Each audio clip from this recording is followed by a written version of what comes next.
Bani Hasyim heula tilu. Allahumma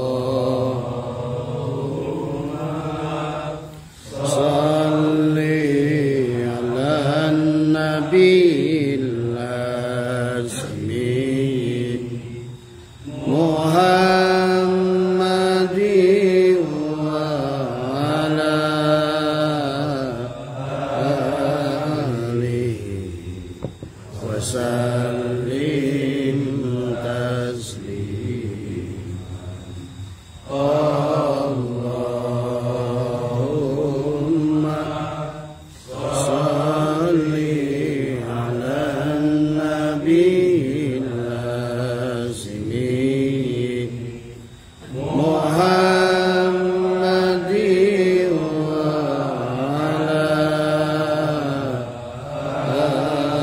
alihi wa sallim taslim. Allahumma shalli ala nabiyil asmi Muhammadin wa ala alihi wa sallim taslim. Allahumma shalli wa sallim ala sayyidi wa habibi wa tabibi qalbi wa jasadi wa ruhi sayyidi rasulillah Muhammad ibn Abdillah as-sadiqil amin wa ala alihi wa sahbihi ajma'in. Allahumma shalli wa sallim ala sayyidi wa habibi wa tabibi qalbi wa jasadi wa ruhi sayyidi rasulillah Muhammad ibn Abdillah as-sadiqil amin wa ala alihi wa sahbihi ajma'in. Allahumma shalli wa sallim ala sayyidi wa habibi wa tabibi qalbi wa jasadi wa ruhi sayyidi rasulillah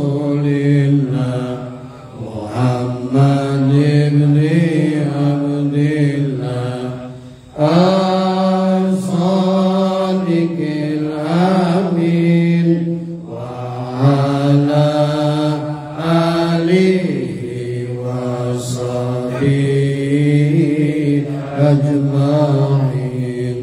Sallallahu ala Muhammad sallallahu alaihi wasallam. Sallallahu ala Muhammad La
يا رسول الله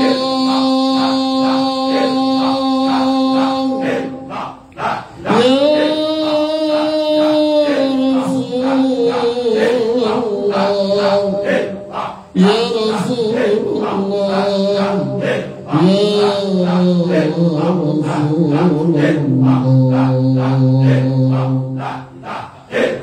إذا ضاقت بك الأحوال يوما فبالأسباب صل على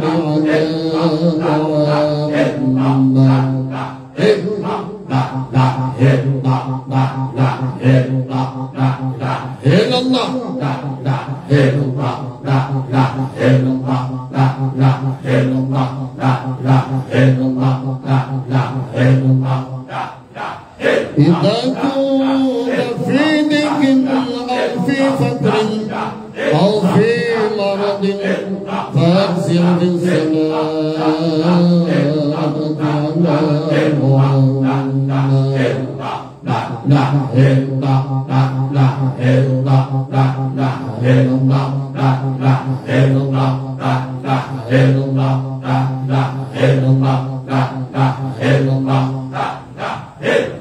نصلي الله رب العرش عشرا على أضربه صل على محمد وفي يسر صل الله رب العرش مئة فلا تنسى الصلاة على محمد وفي مئة يصلي الله رب العرش فلا تنسى الصلاة على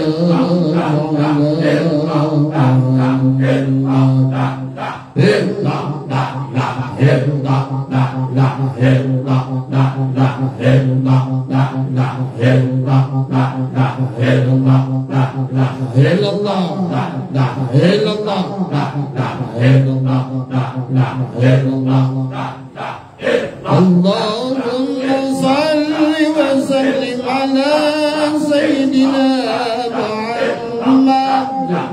محمد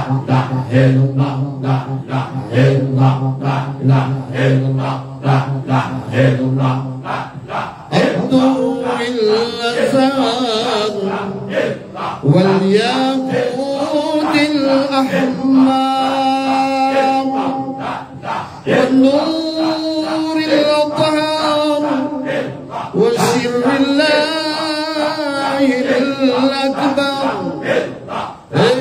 إلى الله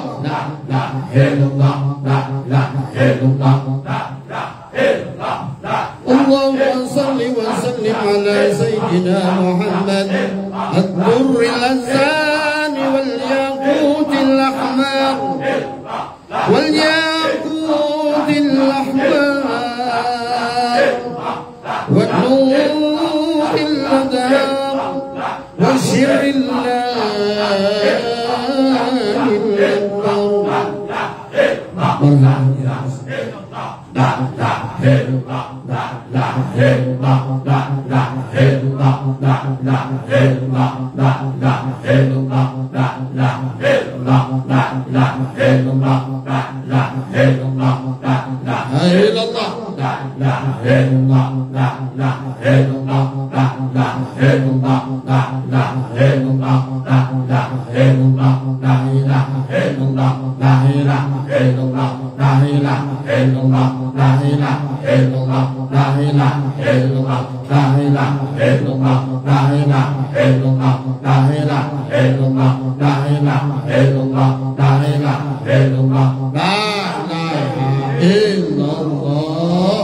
سيدنا محمد رسول الله صلى الله عليه وسلم يا الله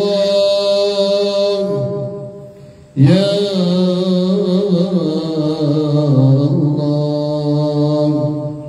Ya Allah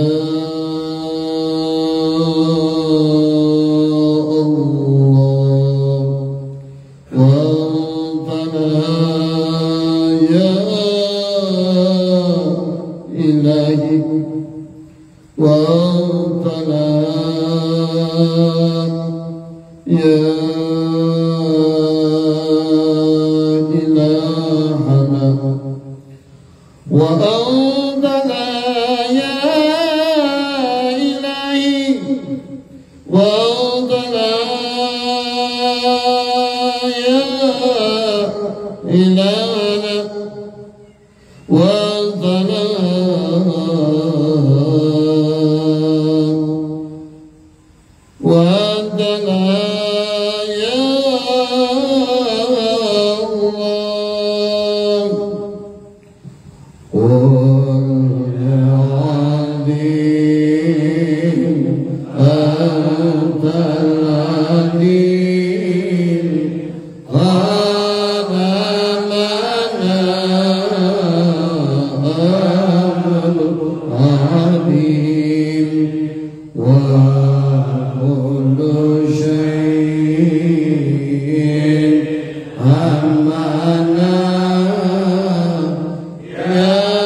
Assalamualaikum ya Rasulullah, Assalamualaikum ya Rijal, Assalamualaikum ya Mirtal Ghaib, Assalamualaikum ya Syahid Abdul Qadir Al-Jailani, Assalamualaikum ya Syekh.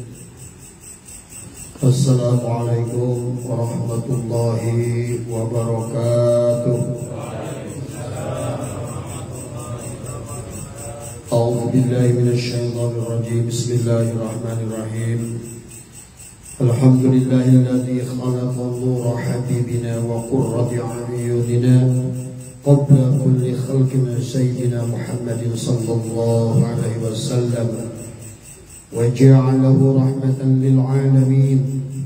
Wassalatu wassalamu ala man arsalahu Allah bi sifatihi al-'aliyyah wa syama'ilihi ar-radiyyah nabiyyina Muhammadin khatabin nabiyyin وآله المطهرين وصحبه المهتدين أجمعين أما بعد إلهي أنت مقصودي ورضاك مطلوبي أعطني محبتك ومعرفتك.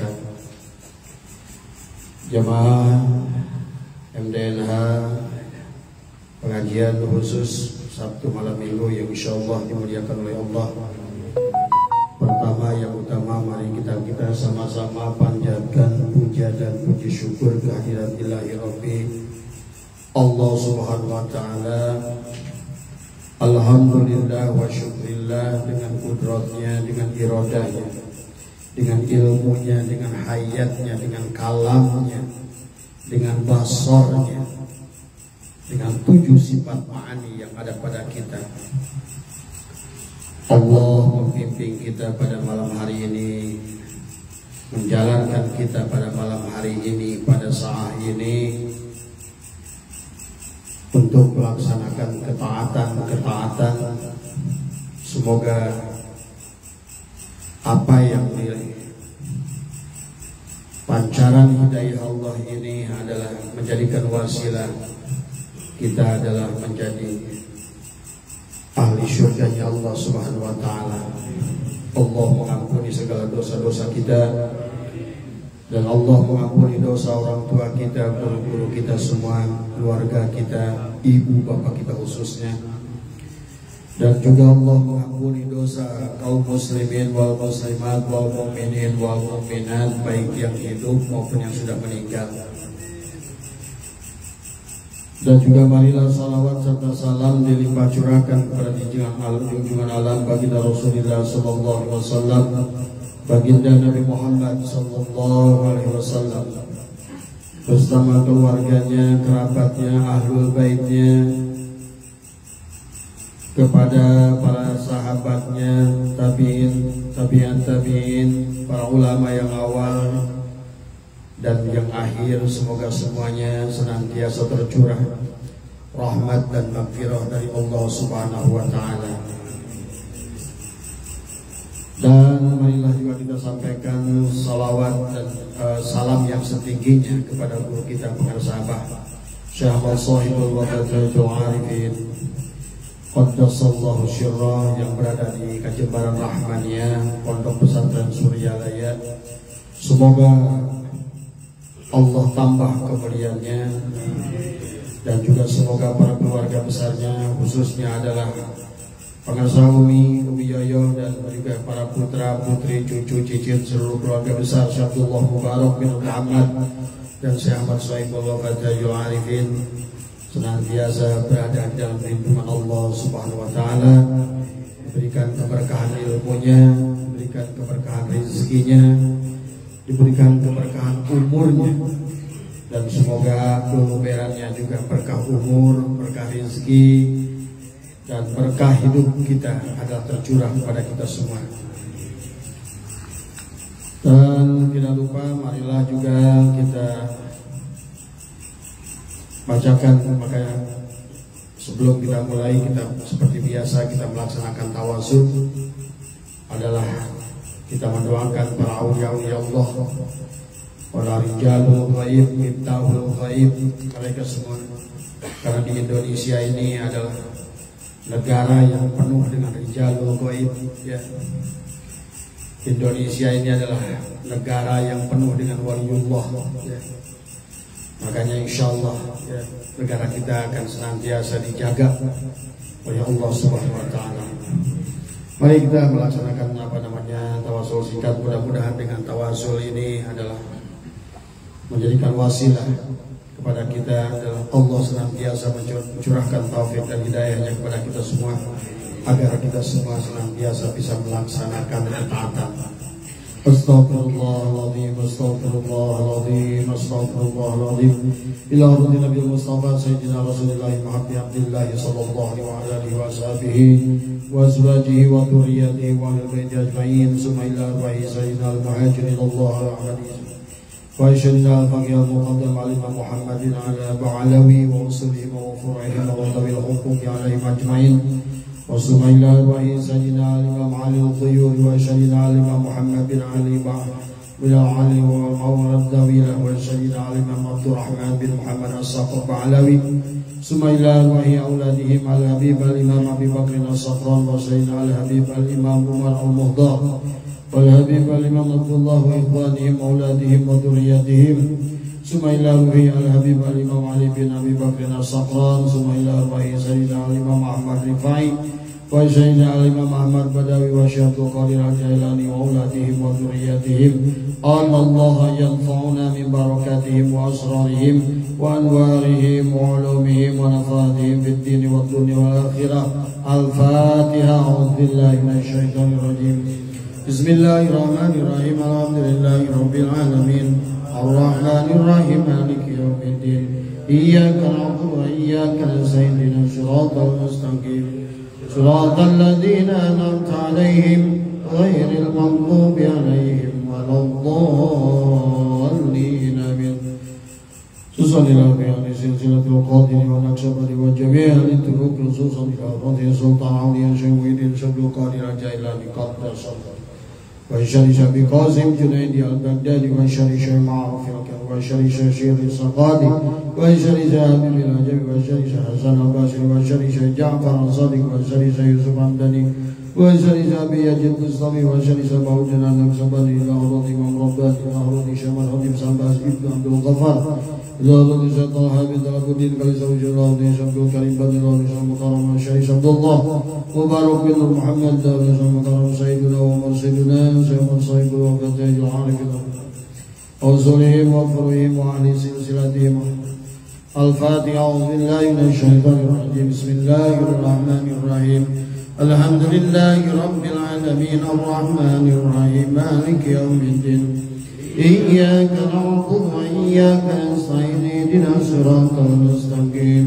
صراط الذين أنعمت عليهم غير المغضوب عليهم ولا الضالين آمين إلى سلسل إلى أرواح جميع شهداء الإسلام بلادنا إندونيسيا مصر الإمام الطاعون إلى الله ورسوله سنن مولانا مالك إبراهيم وسنن عمبل أحمد رحمة الله وسنن جري وسنن درجات وسنن برang وسنن gunung jati مولانا شريف الله وسنن قدوس مولانا جعفر الصديق وسنن مريا وسنن kalijaga وسنن إلى سنن سلطان مولانا حسنُدين وابنه مولانا يوسف إلى روحه مولانا شريف وعبد الله وأولادهم وذريتهم ثم إلى روحه سنن كنكل وسنن ساسا ثم إلى روحه سنن pamijahan Syekh Muhyiddin وشيخ منصور وشيخ Adalam وشيخ Nawawi dan arwah Syekh Asnawi Syariyin وشيخ Muhammad Al-Sadi Al-Ganjari khususan Arwi Abah Tuan Guru Selumpur dan saya Arwi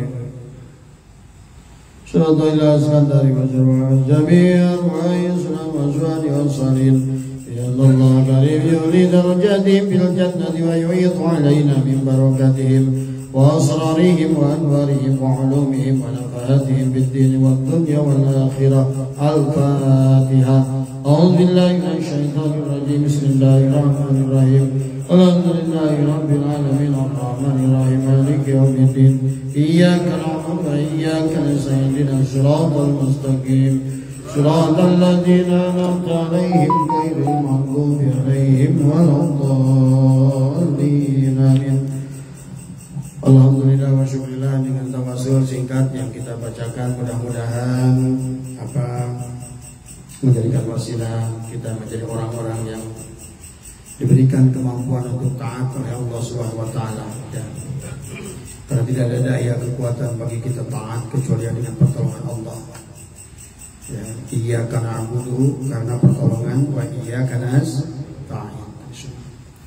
Sahabat, insyaallah malam hari ini teman-temanku di Majelis Dzikir Hikam dan juga sahabat-sahabat Facebook dimanapun berada, terutama sahabat Sukabumi yang sedang juga ikut ngaji, ya sahabat Medan dan juga pada malam hari ini insyaallah kita akan membahas hikmah yang ke-55 dari kitab Hikam ya. Syaikhul Iskandari ya. Dalam hikmah yang ke-55 ini adalah kelanjutan dari hikmah-hikmah yang sebelumnya ya. Di mana dalam hikmah yang sebelumnya adalah kita sudah bahas ya, bahwa kemarin kita sudah bahas dari mulai ada hikmah yang al-anwar matoyal qulubi wal asrar ya. Cahaya adalah kendaraan hati ya, dan sir. Cahaya diumpamakan adalah sebagai kendaraan. Sebagaimana kita mau pergi di alam dunia ini, mau pergi dekat naik sepeda, mau dekat banget pakai kendaraan kaki, kendaraan sama. Mau pergi agak jauh naik motor, mau pergi naik mobil, jauh banget adalah dengan pesawat. Maka itulah hidup manusia. Hidup manusia itu bukan asal kita melaksanakan ibadah, tapi harus ngerti untuk apa ibadah yang kita dirikan itu. Sebagaimana kita melakukan perjalanan tadi, Maka manusia adalah harus paham bahwa dia berasal dari Allah, sebagaimana dalil inna lillahi wa inna ilaihi raji'un. Kita berasal dari Allah. Abah udah bahas lah ya, bagaimana kita berasal dari Allah. Kita harus ngerti bagaimana kita datang, karena supaya kita ngerti bagaimana kita pulang dari sini. Maka dalam hikmah sebelumnya 53 adalah Abah sudah bahas tentang al-anwar, matoyal qulubi wal asrar adalah kendaraan. Maka perjalanan menuju Allah pun membutuhkan kendaraan. Maka tujuan manusia di alam dunia ini adalah untuk mardotillah. Makanya selalu bahasa ilahi antama sudi waridhok aman atini mahabbataka wa ma'rifataka. Jadi yang pertama, ya Tuhanku, engkaulah yang kumaksud. Berarti tujuan segala kehidupan kita di alam dunia ini, walaupun kita menjadi guru, adalah untuk menuju kepada Allah. Itulah berarti. Mau dagang juga sama, ilahi anta maksudi. Kalau dagang tujuannya ilahi anta maksudi. Kalau jadi guru ilahi anta maksudi. Kalau jadi ustadz ilahi anta maksudi. Kalau jadi dai juga ilahi anta maksudi. Segala apa af'al yang kita lakukan di alam ini tidak ada lain. Mau jadi tentara tetap ilahi anta maksudi ya. Kalau orang sudah paham, maka silakan mau jadi apa saja. Tidak mesti jadi ustadz, tidak mesti jadi kiai, tidak mengerti mesti jadi jago ilmu dan sebagainya. Yang penting adalah setiap gerak kita ini tujuannya adalah ilahi anta maksudi. Engkaulah yang kumaksud ya Allah. Nah, kalau ibadah itu tujuannya ilahi anta maksudi, berarti bagaimana kita jadi guru-guru yang kira-kira diridhoi oleh Allah. Kalau kita ingin jadi tentara, bagaimana kita menjadi tentara yang diridhoi oleh Allah. Kalau kita ingin jadi pedagang, bagaimana kita adalah pedagang yang diridhoi oleh Allah. Kalau kita adalah jadi polisi, bagaimana menjadi polisi yang diridhoi oleh Allah. Intinya bukan jabatan, posisi, kedudukan, tetapi sesungguhnya apapun posisinya tujuannya sama, yaitu ilahi anta maksudi. Maka disinilah di alam dunia ini tidak mesti aktif di masjid, walaupun aktif di pasar, asal tujuannya ilahi anta insyaallah ibadah. Jadi anggota dewan asal tujuannya ilahi anta maksudi, itu ibadah. Walaupun jadi DKI masjid, jadi pengurus masjid, kalau tujuannya adalah bukan mencari ridho Allah, itulah orang rugi. Walaupun ngajar ngaji, ceramah dan lain sebagainya, tapi yang dituju bukan ilahi anta maksudi, itu adalah setan. Ya, pahami di situ ya. Silakan jadi apa saja, yang penting tidak keluar dari koridor hukum syarat yang sudah ditetapkan kepada kita. Insya Allah asal tujuannya benar, maka akan benar. Nah, karena kita berasal dari Allah, sebagaimana kita di alam dunia, kita membutuhkan kendaraan. Karena apa? Karena kita bukan asal jalan, tetapi adalah harus menuju kepada apa tujuan kita? Adalah ridho Allah, ilahi anta maksudi. Kalau sudah benar ilahi anta maksudina, insyaallah waridho kamatku. Ridhomu lah ya Allah yang kutuju. Atini, bantulah aku ya Allah, mahabbataka, untuk mencintaimu ya Allah, wa ma'rifataka, dan juga untuk mengenalmu. Jadi itu, apapun yang kita lakukan adalah hanya untuk itu, bekerja, ngaji dan lain sebagainya adalah mencari ridho Allah. Makanya dikatakan al-anwar, Kenapa Al-Anwar jamak artinya banyak kendaraan. Kemarin sudah dibahas ada 3 macam kendaraan untuk balik pada Allah. Diawali dengan kendaraan paling rendah yang Allah karuniakan pada manusia, itu orang beriman itu yang disebutkan dengan Nurul Hidayah. Kendaraan Nurul Hidayah, nah, sebagaimana mobil ada bensinnya, maka kendaraan Nurul Hidayah atau buruk, apa menyebutnya buruk, sebagaimana baginda Nabi Muhammad juga naik buruk itu adalah dari barkun. Barkun itu adalah kilat. Kilat itu adalah di atas cahaya. Adalah yang dimaksud adalah di situ adalah kenapa disebut buruk di atas cahaya, karena kalimat-kalimat seperti subhanallah adalah cahaya dari semua. Allahu Akbar adalah cahaya, la haula wala quwata adalah cahaya. Tetapi adalah cahaya yang paling afdal adalah afdal dzikri fa'lamanahu la ilaha illallah. Nah, gitu. Berarti cahaya yang paling besar dari semua adalah, maka disebut Al-Anwar. Bensin untuk Nurul Hidayah itu adalah memperbanyak aksiru min qaulillah ilaha illallah. Itulah yang dikatakan oleh Ali bin Abi Thalib, ya Rasulullah dullani ala aqrabi turuqi ilallah. Ya Rasulullah, tunjukkanlah kepadaku jalan terpendek, wa ashaliha, tapi pengen yang paling mudah, wa abdaliha, tapi pengen yang paling abdol, yang paling berat. Kata baginda Nabi adalah afdalu ma kuntu ana wan nabiyyuna min qabli la ilaha. Tapi orang-orang belum paham. Kadang-kadang dia nggak ngerti mana cacing, mana naga. Dia tinggalkan naga untuk mendapatkan nah, ini berarti cahaya kolbunya belum mendapatkan penerangan. Makanya banyak orang yang mengejar pekerjaan yang mubah tapi meninggalkan yang sunnah. Banyak orang yang ngejar-ngejar pekerjaan sunnah meninggalkan yang wajib. Padahal dalam hukum itu ada aturannya. Tahtarihil ahkamul khamsah, mana yang wajib itu tidak bisa dibandingkan. Seperti haji, sekali pergi haji nggak bisa diganti umroh 1 miliar kali. Kenapa? Karena haji itu wajib itu dari Allah. Ingat.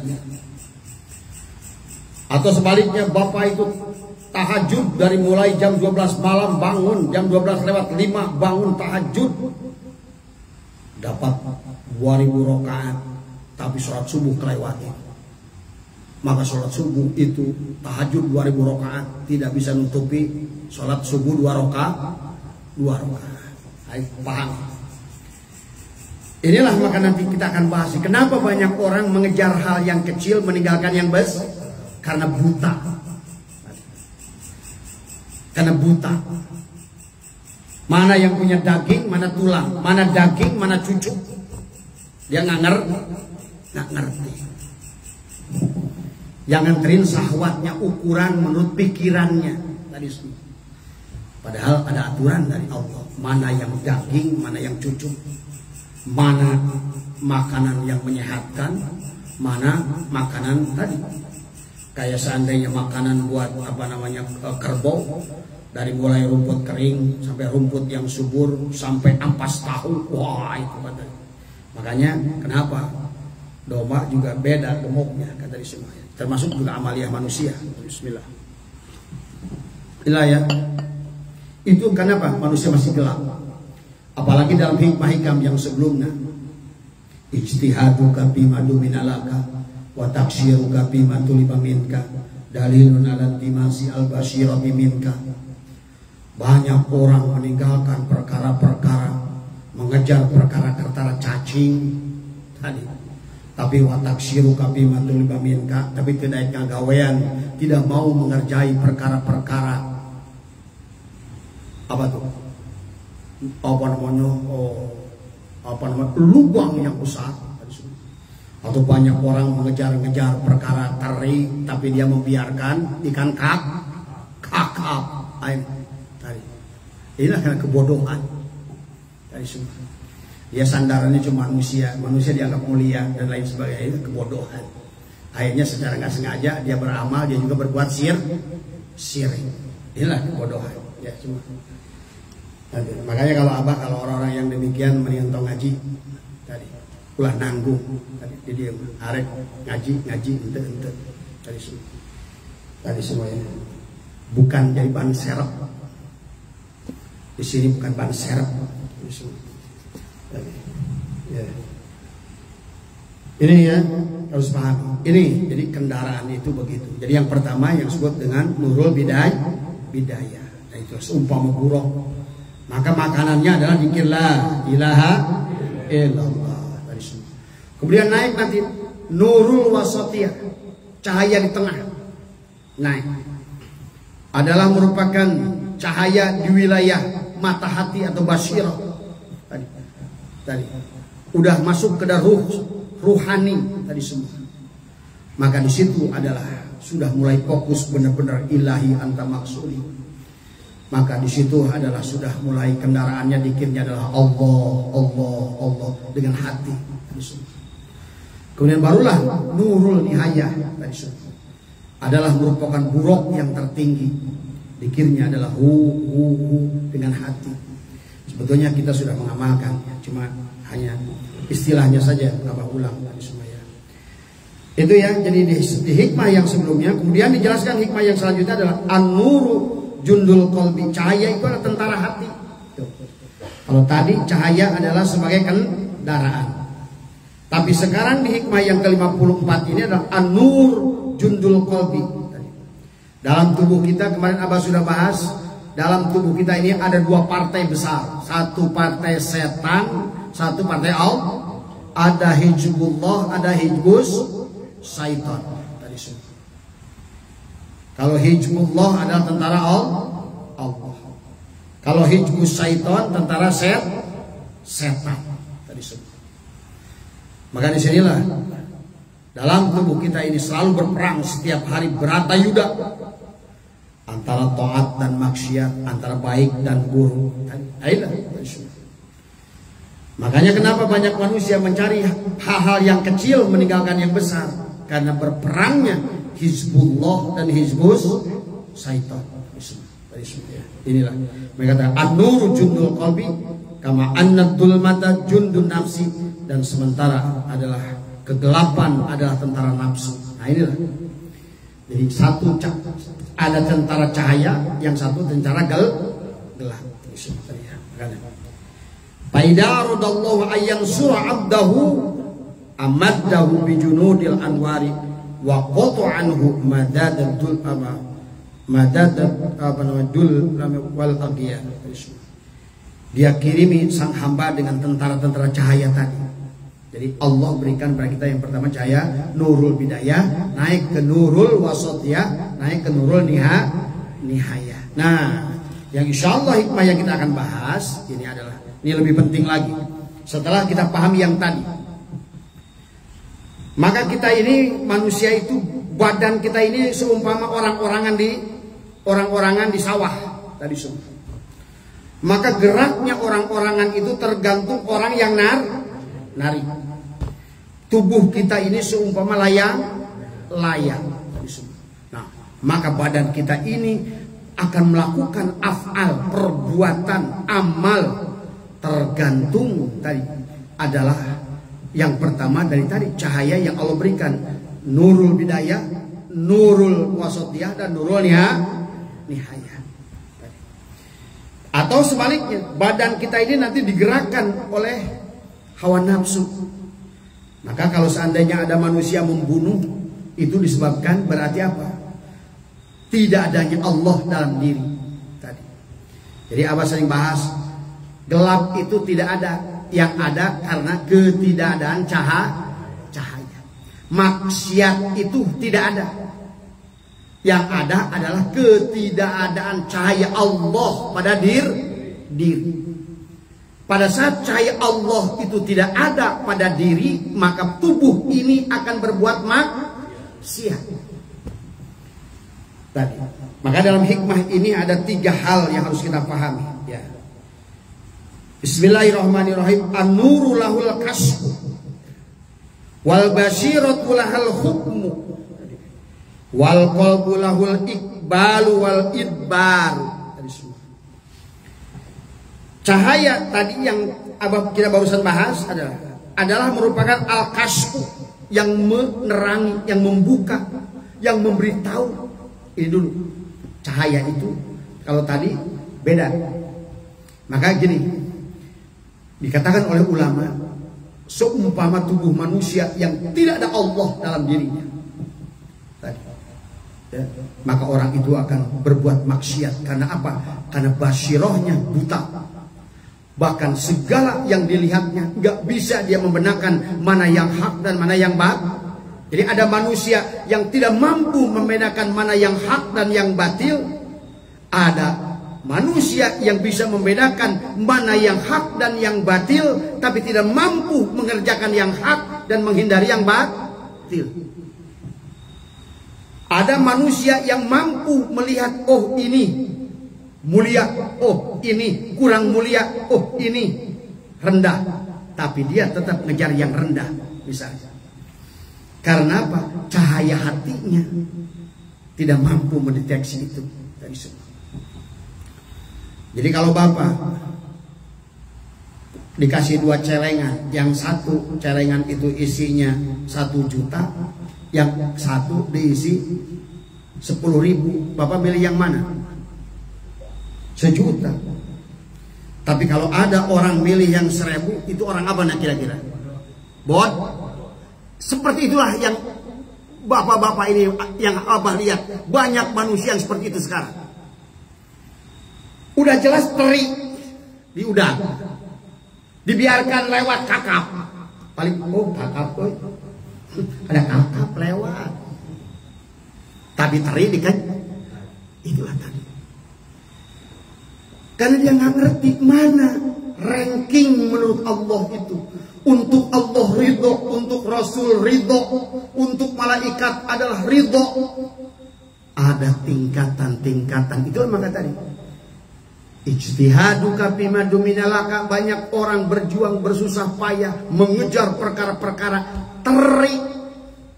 Wa taksiruka bima tuliba minka. Dia melalaikan perkara-perkara yang justru kakap. Dalilun alantimasi al-basyirati minka. Contoh, kemana kan? Ngaji lembur. Lembur teh teri. Ngaji itu kakap. Tapi kenapa banyak manusia mengejar teri? Karena dia basirohnya tidak mampu membaca itu.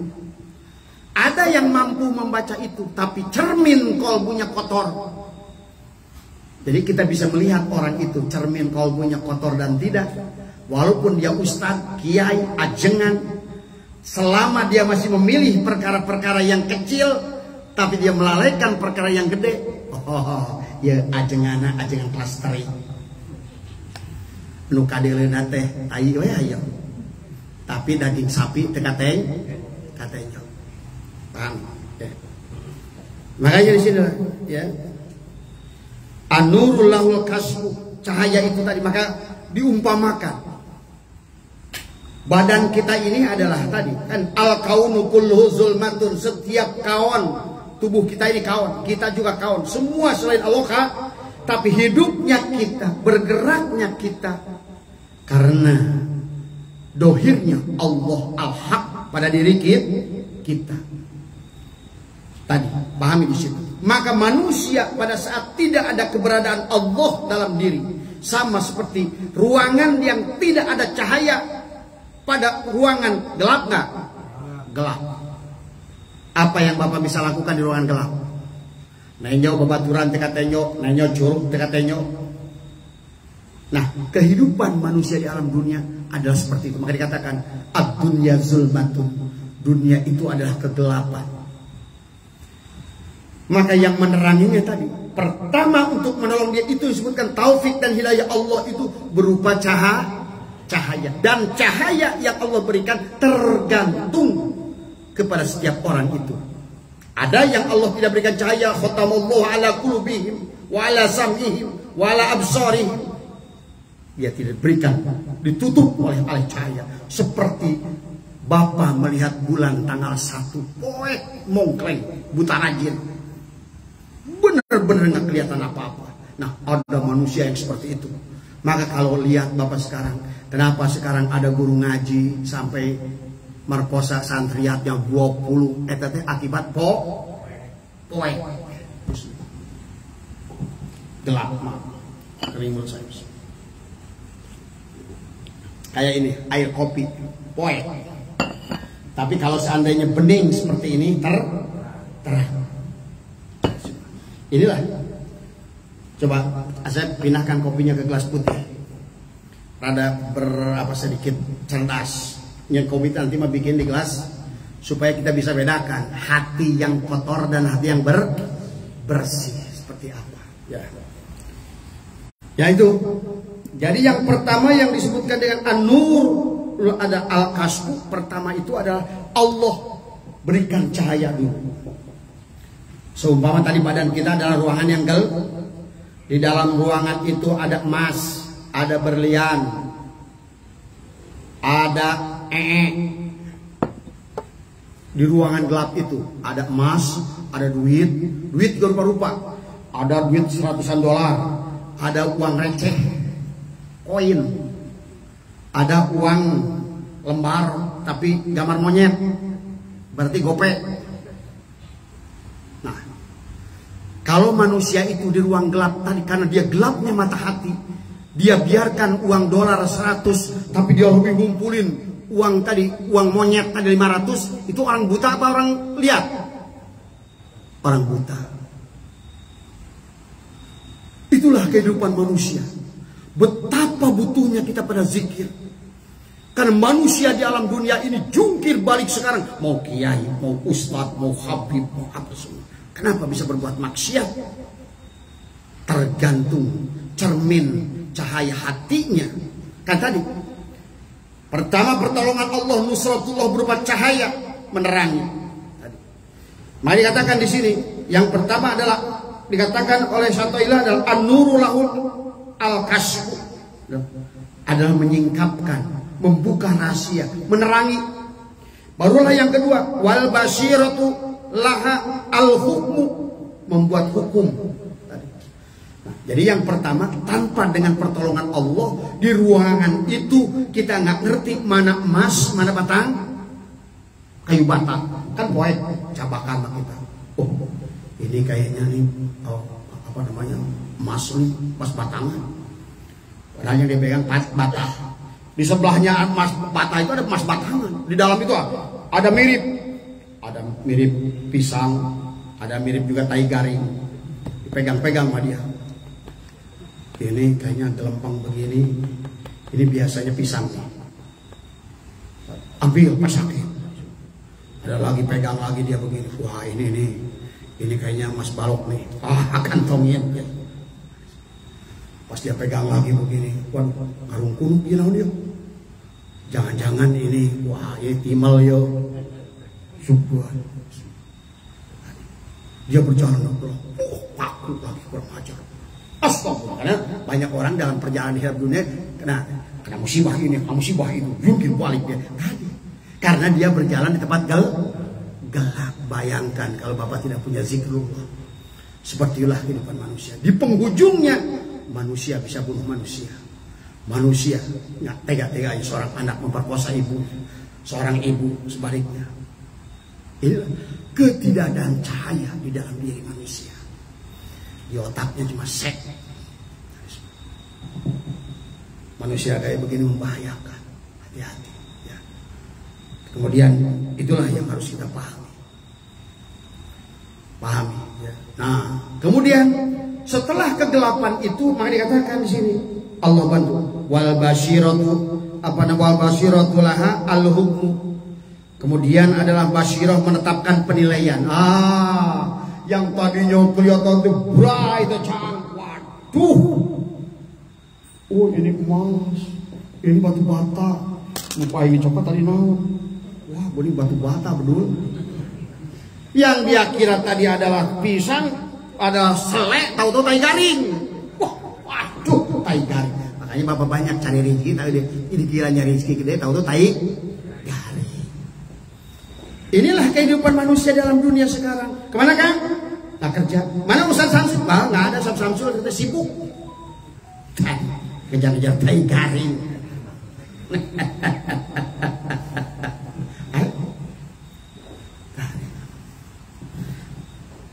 Inilah, coba nanti kalau Bapak sudah, kenapa orang-orang yang sudah memiliki cahaya itu dia semakin asyik dengan Allah. Bahkan saking ingin asyiknya para aulia Allah itu menyendiri, saking nggak mau. Bapak kalau lagi pacaran enak gak diganggu orang? Enggak suka, karena pacaran itu senang berdua.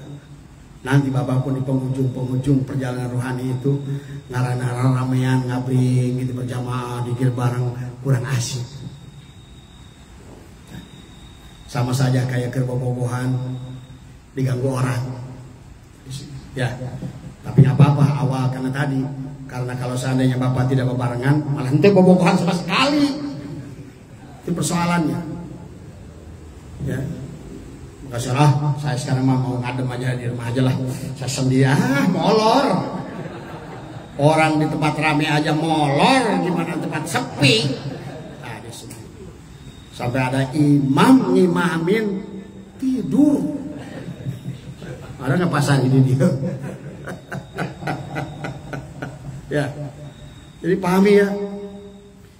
Itulah kehidupan manusia dalam mencari rezeki tengah panggih. Bapak kalau seandainya bedakan ini batu bata, ini emas batangan bisa kelihatan dari ruangan gelap. Enggak. Itulah kenapa Abah bilang, kenapa para aulia Allah itu tidak ada yang miskin sebetulnya. Bahkan seluruh, lihat, kenapa Kalimantan itu Martapura adalah merupakan kota berlian, kota mutiara, karena merupakan tempat aulia Allah. Jadi orang itu bukan diukur, oh ini loba Habib dia, oh pengaruh. Tadi, siapapun yang bersama Allah, dimanapun, siapapun, insya Allah maka seluruh benda itu, daerah itu menjadi berkah. Lihat, pada saat baginda Nabi lahir, korma yang mau mati menjadi hid. Korma yang tidak pernah berbuah seumur umur menjadi berbuah. Kambing yang kurus menjadi kambing yang tidak mau keluar susu menjadi keluar susu. Itulah kalau ada makhluk bersama Allah. Lain karena capnya cap Arab.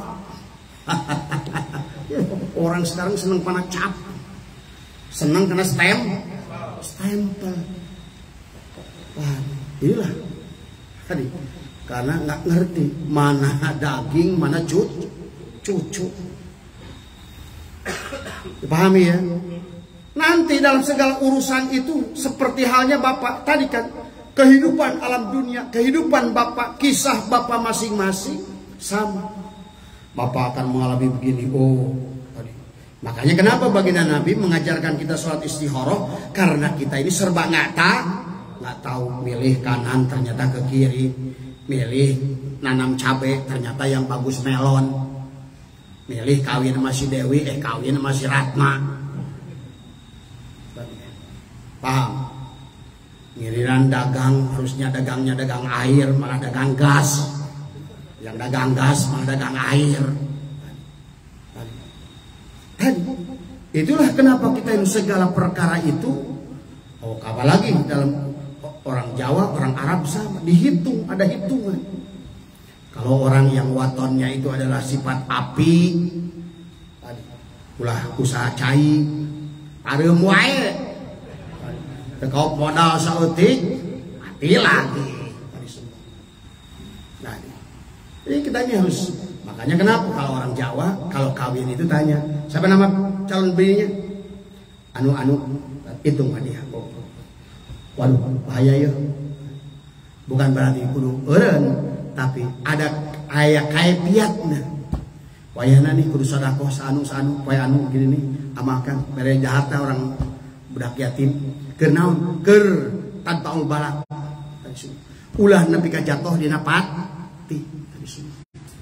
Itu tadi semuanya. Tapi kalau seandainya kita punya dzikrullah, insya Allah ibaratkan tadi, begitu walaupun di ruangan ini penuh, di sini ada paku, di sini ada beling, kita akan bisa berjalan dengan Itulah kata Umar bin Khattab, apa yang disebut takwa? Engkau berjalan dalam suatu tempat di mana di dalamnya ada beling, ada paku, ada ini, ada ini semua. Yang disebut takwa itu kita berjalan hati-hati memilih mana yang boleh diinjak, memilih dan mana boleh yang tidak diinjak. Tapi kalau tidak ngerti, waduh, paku diinjak, beling diinjak, mau mengambil pisang tahu-tahu tai garing, mau ngambil buah melon tahu-tahu buah bernuk. Bernuk itu apa kalau di Jawa itu? Yang hijau itu, yang pahit itu, Majapahit. Waduh, ini melon. Biasanya bulat ini melon. Dibawa sama dia. Kalau dibawa ke tempat terang, waduh, Majapahit tuh. Untung bukan ayam buruk. Tadi semua. Ya. Ini ya, pahami oleh kita. Jadi cahaya 3 dalam diri kita tadi. Pertama dari cahaya itu adalah untuk menerangi. Kemudian setelah tadi kita mulai berzikir tadi, diawali dengan proses talqin, mulailah nampak oleh kita nanti semua. Disitulah basiroh akan melihat, ini haram, ini halal, ini najis, ini bagus, ini jelek, ini madorot, ini manfaat, ini mafsadat. Itu bagian yang menentukan itu mata hati. Jadi setelah tadi kita dalam kegelapan ruangan tadi, sekarang udah ada cahaya Allah. Itulah disebut nurul bidayah, nurul wasatiyah, atau nurul nihayah. Mulailah masuk tadi, makanya dikatakan yang pertama adalah an-nur, adalah lahu al-kasbu, adalah sebagai pembuka yang menerangi. Kemudian wal basyiratu laha al-hukmu, basyirah adalah yang menentukan hukum. Kata basyirah, ini haram, ini halal, ini ada susu, ini ada homer, ini harus minum susu, tinggalkan homer. Ini judi haram, ini halal. Kita akan ngerti. Berarti sekarang udah naik dia, udah bisa. Tadi sama sekali nggak bisa membedakan, sekarang bisa membedakan basyirohnya. Tapi masalahnya, walaupun dalam basyir mengatakan ini baik, ini buruk, ini manfaat, ini madorot, tapi karena yang menggerakkan badan kita, ibaratkan kita bepegik orang-orangan di sawah, yang menggerakkan itu bukan mata hati, tetapi yang menggerakkan itu adalah hati atau qalbu. Maka mata hati tadi walaupun tahu, ini baik, ini buruk, ini kotor, ini najis, ini halal, ini haram, ini gede pahalanya, ini sedikit pahalanya, ini kakap, ini teri, itu kata mata. Selama basyirohnya, cermin hatinya, kolbunya kotor, maka walaupun kita bisa membedakan ini baik, ini buruk, tetap banyak manusia akan memilih yang buruk. Sekarang menurut Bapak, orang Islam yang suka jinah itu, dia tahu nggak bahwa jinah itu haram? Tahu. Atau kiai-kiai yang merkosa santri itu, dia tahu nggak itu haram? Tahu. Nah, ini yang Bapak kita harus hati-hati. Kalau orang mabok itu minum, dia ngerti nggak bahwa itu haram? Ngerti. Tapi kenapa minum jalan? Dia korupsi, Menteri Agama korupsi, 2 Menteri Agama koruptor. Maka lembaga yang paling korupsi itu di Indonesia adalah Departemen Agama. Maka nanti itu di neraka itu banyak orang depat. Ada kumati neraka itu udah guruskan Al-Quran, oke. Dikorupsi. Sarua jeung jelema anu ngalaksanakeun haji, hayang nyium Hajar Aswad, nyogok. Cek Allah teh, "Elo ya jelema, hareupeun imah aing wani nyogok." Dulu 60 real, sekarang 200 real. Orang ingin nyium Hajar, Allah ditipu. Cek Allah goblok, memangna aing cileuhan.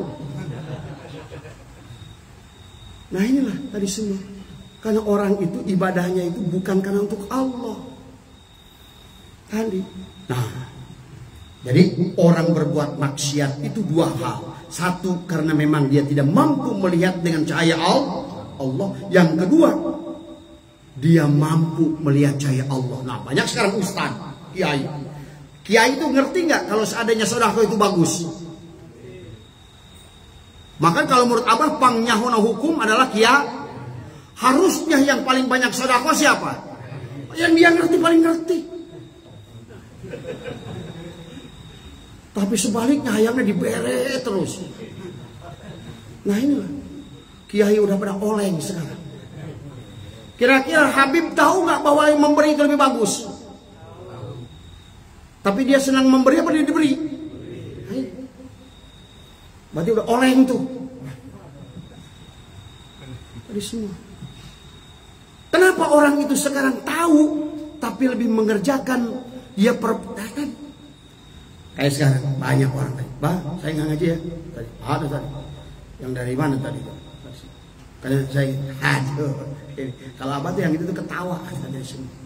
Mana teri, mana kakak.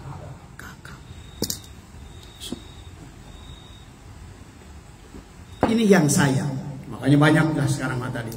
Banyak ustadz, maaf ini ya, kita menyampaikan apa adanya ya. Ini untuk sebagai Pak, karena sekarang menjadi kenyataan.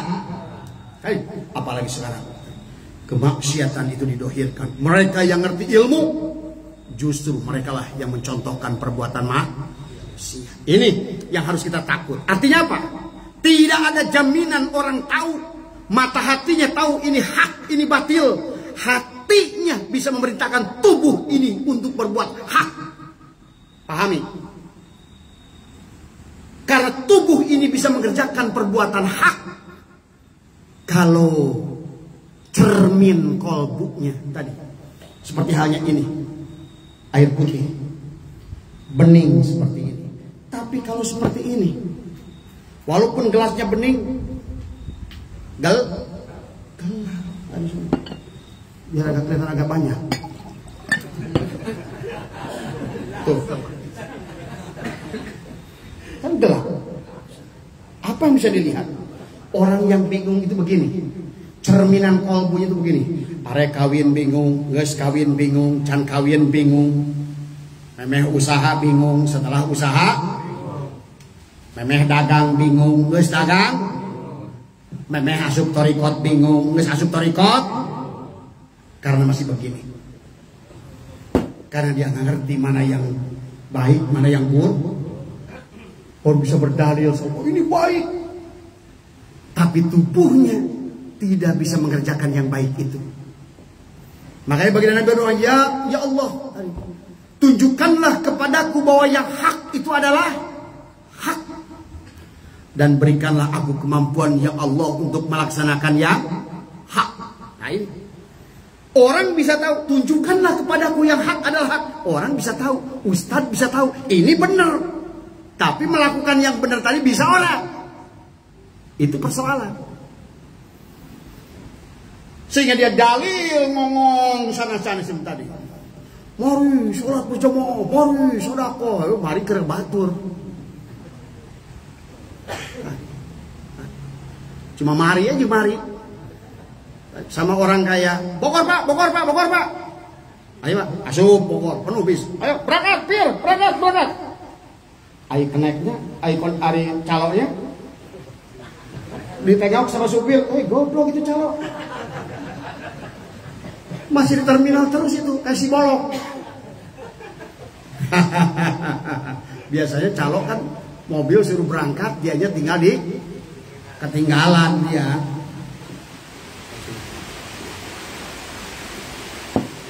Alhamdulillah hujan. Jadi cermin hati kita itu, walaupun sudah ada cahaya lewat tadi, baik tingkat nurul bidayah, wasatiyah nurul wasatiyah maupun nurul nihayah, tapi tetap selama cermin hati itu kotor, maka walaupun hati sudah memutuskan ini gede pahalanya, ini bagus, ini duit, ini koran, dia tetap memilih koran. Kenapa demikian? Karena cermin hati atau kolbunya adalah kotor.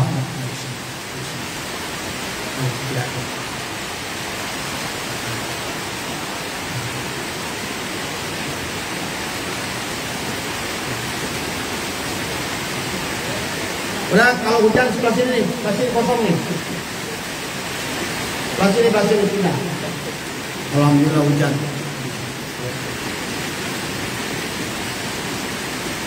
Balik, kosong balik. Kang, Pak Ustaz, balik. Balik. Ayo.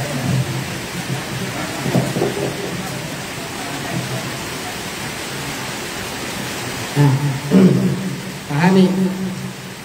Jadi yang pertama adalah an-nurul lahul kasfu. Cahaya itu hanya untuk menerangi, kemudian dikatakan adalah wal basirat, mata hati itu menentukan, oh ini baik, ini buruk, ini halal, ini haram, ini boleh, ini nggak boleh, ini manfaat, ini mafsadat. Tapi actionnya tubuh itu tergantung dari kebersihan cermin hati. Maka dalam Al-Quran, Bismillahirrahmanirrahim, wa nafsin wa ma sawwaha falhamaha fujuraha wa taqwaha. Allah mengilhamkan kepada orang itu fujuraha wa taqwaha. Qad aflaha man zakkaha. Sudah pasti untungnya orang yang bersihkan hatinya, cermin kolbunya bersih. Maka pancaran dari basirah yang ditetapkan oleh tadi mata hati itu akhirnya diperintahkanlah kepada hati, hati memerintahkan kepada tubuh. Jadi apa yang dilakukan oleh badan kita itu sesungguhnya adalah perintah hati. Jadi Bapak bisa memberi karena perintah hati. Hati memberi itu karena apa? Dia memantulkan cahaya dari apa? Dari basirah, dari tadi. Maka perumpamannya begini. Seandainya tubuh kita ini dianggap adalah sebagai sebuah kerajaan, maka yang pertama adalah yang disebutkan dengan cahaya itu adalah Al-Quran. Seumpama Allah memberikan Al-Quran. Yang disebutkan dengan basyirah itu seumpama ulama atau Rasul. Oh ini hak, ini batil, ini haram, ini halal, ini madharat, ini manfaat.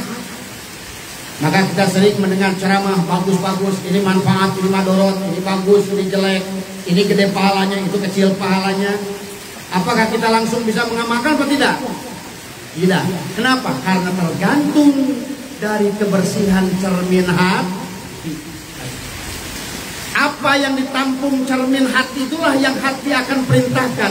Karena tubuh kita adalah kerajaan, sementara Quran cahaya hati itu adalah merupakan hakikat Nur Muhammad pada diri kita. Dia pancarkan adalah seumpama kepada pembuat hukum. Ada siapa? Adalah ulama. Dia perintahkan hati seumpama ada pemerintah umaro atau kepada raja. Hati adalah raja. Sementara mata hati adalah merupakan penentu fatwa. Oh ini baik, ini benar.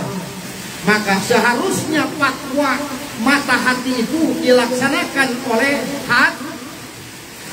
Harusnya. Tapi dalam faktanya tidak bisa. Mata hati kita sudah tahu ini baik dan benar.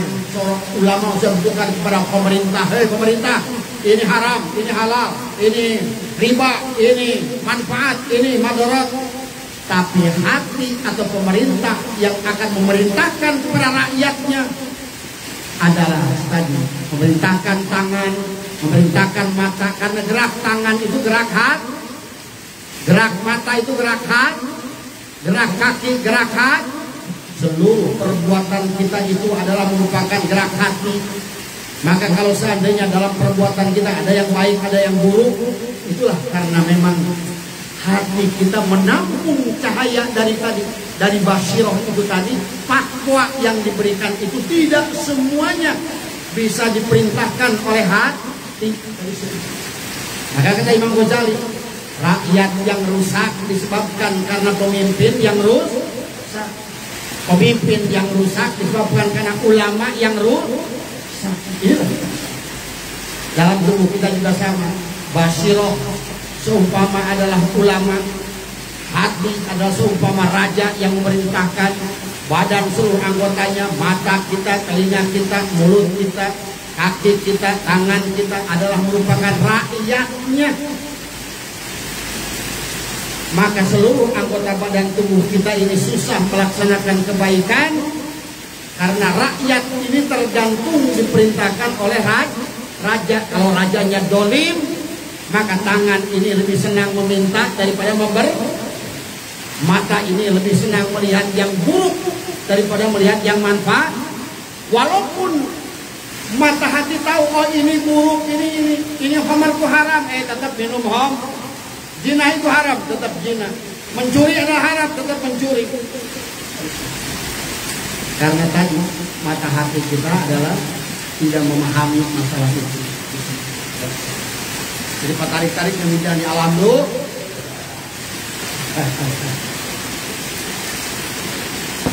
Itulah kenapa ada dalil.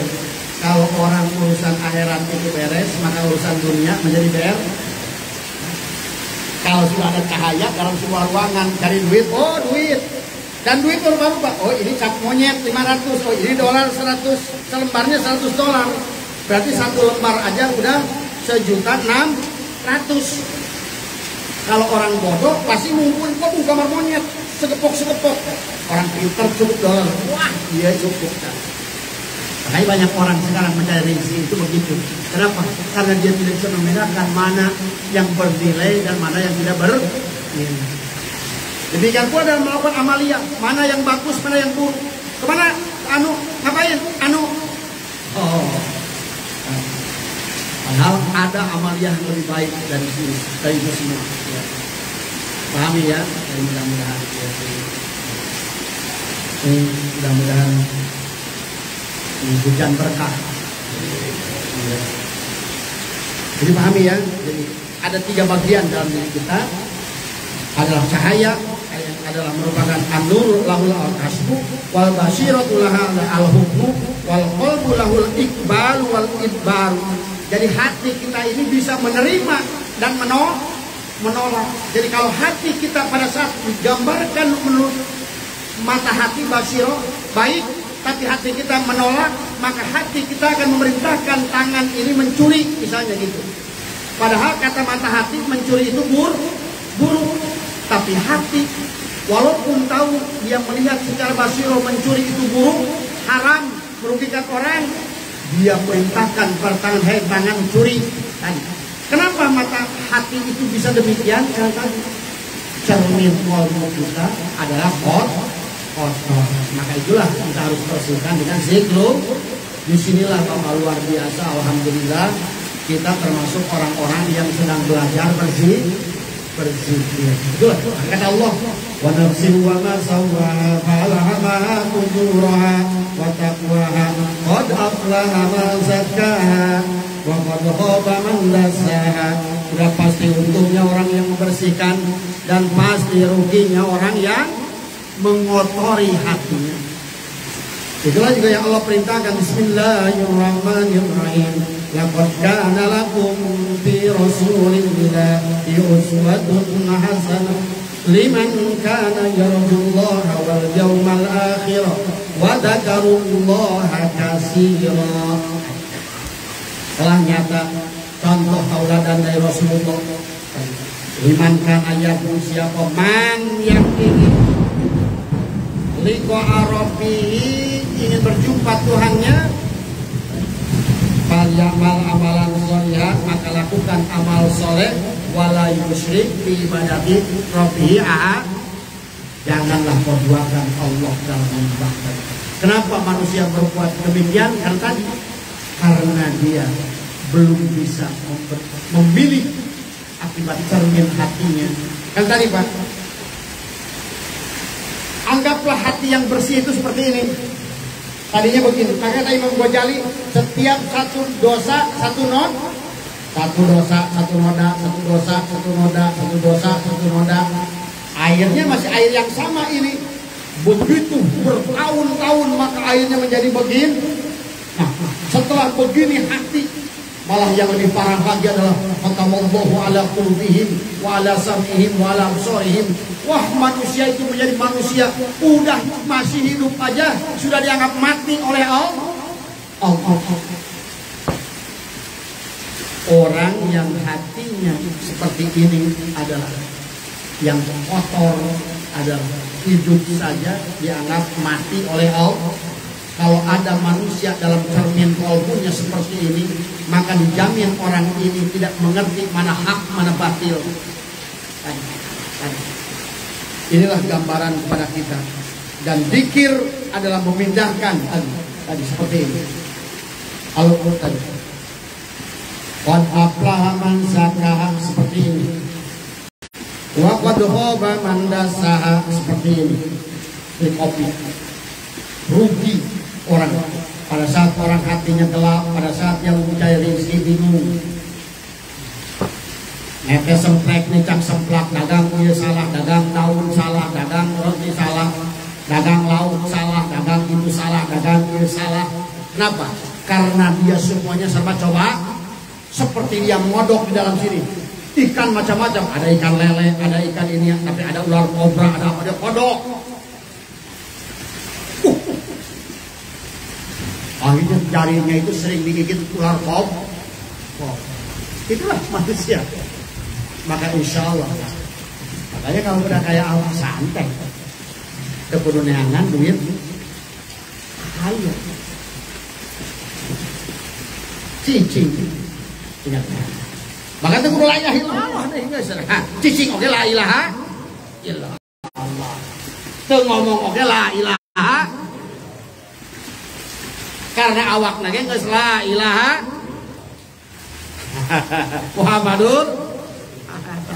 Renghapan oke geus la ilaha, geus ngarti hakikat napas anpas tan napas nufus.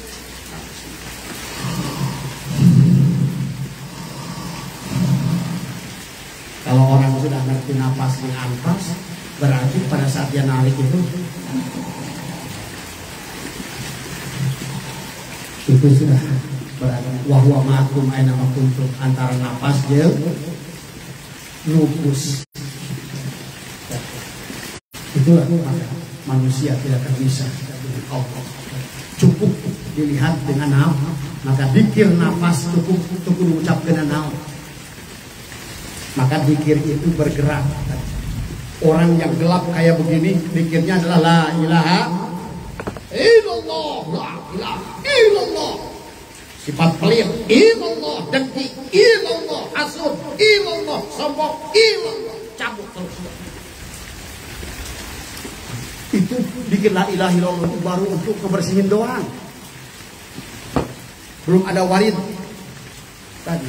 Baru membuang sifat najis, sifat bahimiyah, subuniyah, syaitoniyah, baru dicabut. Baru setelah kayak begini, tajali sifat-sifat Allah tadi. Yang pertama yang Allah tajali kepada kita adalah tadi Al-Aziz, kegagahan Allah, Al-Jabbar. Maka ahli dikir wajib coba-coba dengan ahli dikir. Sekali manehna keur mati, sekali helap napas, bahaya. Ya. Ayo ya, yang harus dipahami itu. Karena kemudian sifat Rahman tapi pemurah, Rahim. Yang terus berbuat baik, pengen saling nikahnya. Insya Allah bakal tadi Ar-Razak, rezeki ngalir, Al-Ghani beunghar. Nah, kalau ada manusia banyak Allah Al-Ghani, rakyat miskin, Allah aja namanya udah Al-Ghani. Ada nggak Asmaul Husna Al-Fakir? Cek Allah aing teu ngaran miskin aing. Kunaon sia ngaku ka aing Allah aing tapi sia Pahami di situ. Harusnya tajalilah sifat Allah Al-Ghani, Al-Mughni, Al-Razak. Maka tadi ya. Ini yang harus dipahami. Makanya harus berproses tadi. Karena Abah juga nggak menyaksikan. Ada orang yang tanya, tapi ada juga orang yang sudah tadinya paham, nyemplung karena akibat tadi. Akhirnya meninggalkan perkara-perkara yang gede, mengejar yang kecil, akhirnya nyemplung lama-lama. Dia pun sama, tertutuplah cermin hatinya, sehingga dia lebih banyak melakukan tadi pertemuan dengan orang-orang yang justru menjauhkan dia dari Allah daripada dia melakukan hubungan yang bersama orang-orang yang bersama Allah. Jadi, nah inilah ini kan semua ya. Jadi hati kita itu, perbuatan yang dilakukan badan kita ini tergantung daripada perintah hati. Jadi hati kita seumpama umaro, mata hati kita seumpama ulama, cahaya Allah seumpama Quran atau hidayah atau nur Muhammad pada diri kita. Nur Muhammad membuat patokan, dilihat oleh ulama, kata ulama ini hak, ini batil, maka mata hati memantulkan kepada hak. Kalau hati kita tahu Pak, oh ini baru buruk, makanya tadi kenapa walaupun kita tahu haram, kita suka juga berbuat salah karena hati kita yang kotor. Padahal kita tahu kok, itu sebenarnya haram, lagu supaya sekali ya, sekali doang. Waduh, kucing nengok ya. Apa-apa sekali.